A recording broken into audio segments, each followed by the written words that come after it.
Peoples housing का मंसूबा है, जिसको हम इंटरनेशनल ऑर्गेनाइजेशंस के साथ और मुकामी सतह पे NGOs के साथ मिलकर काम कर रही हैं।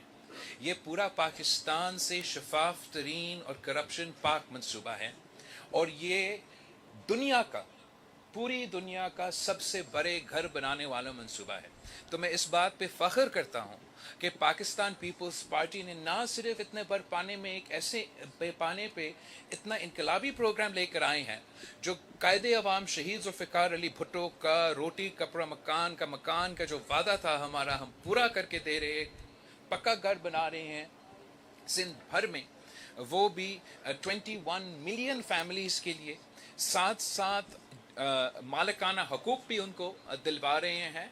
और इंटरनेशनल मैंने जब ये पूरा मंसूबा हमने इसका जो प्लान किया था, और दुनिया भर में मैं फाइनेंसिंग की बहैसियत आपके वज़ीर ख़ारिजा इसका मैनेज कर रहा था, तो हमने ऐसे इसको ऑर्गेनाइज़ किया है कि ना सिर्फ ये करप्शन से साफ़ सुथरा है, मगर इतना ट्रांसपेरेंट है और डिजिटाइज है कि ये पूरा प्रोसेस आप भी चेक कर सकते हैं, कोई भी इंटरनेशनल इदारा चेक कर सकते हैं। और हम वाज़ेह तौर पे कह सकते हैं कि जबकि बहुत ज़्यादा पैसा इस पे खर्च किया जा रहा है, मगर पूरा एक ट्रांसपेरेंट तरीके से।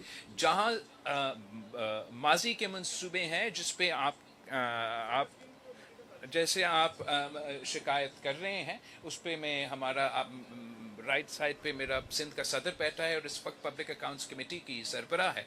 और पब्लिक अकाउंट्स कमेटी सिंध सूबाई असम्बली ने 20 अरब रुपया वापस वसूल करवाए हैं। ट्रांसपेरेंसी का जो ड्राइव चल रहा है पूरा सूबा सिंध में, उस लिहाज से मैं निसार खोरो साहब को कहूँगा कि इसका तहकीकात करे और जो हकायक है वो सामने आए, और अगर इसमें बेहतरी आ सकता है उस पर ज़रूर करें। जहाँ तक आपकी मेडिकल कॉलेज की बात है, सूबा भर में सिंध हुकूमत क्या, पाकिस्तान पीपल्स पार्टी में सूबा सिंध में सबसे ज़्यादा तालीमी इदारे बनाए हैं और सबसे ज़्यादा यूनिवर्सिटीज़ बनाए हैं। ये क्या कायदे अवाम शहीद ज़ुल्फ़िकार अली भुट्टो का दौर हो, शहीद मोहतरमा बेनज़ीर भुट्टो का दौर हो, सदर सरदारी का दौर हो, या पिछले 15 साल के दौर हो, जो मुल्क भर में ख़ास तौर पे हायर एजुकेशन पे मुश्किलात का सामना करना पड़ रहे हैं। इसलिए वफाकी हुकूमत डेवल्यूशन भी नहीं करते हैं सही तरीके से, वसाइल भी आपको नहीं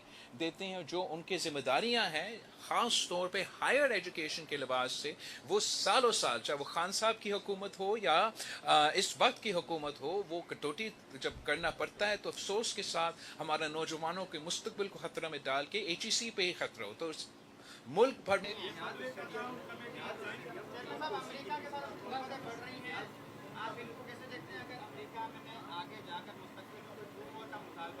क्या मुतालबा की डू मोर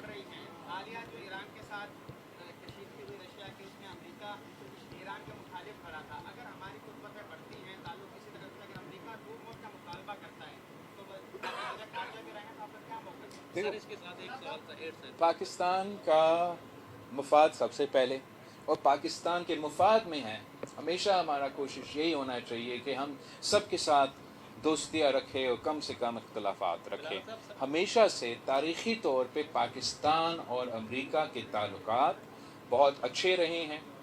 आप तारीख़ उठा के देख लें, पिछले 10-20 साल में अमेरिका की जो जियोपॉलिटिकल कंपल्शंस रहे हैं जनूबी एशिया में, उसकी वजह से उनका एक अनबैलेंस अप्रोच रहा है इस रीजन में, जिसका मैं समझता हूँ उनको नुकसान हुआ है और ऑब्वियसली पाकिस्तान को भी नुकसान हुआ है।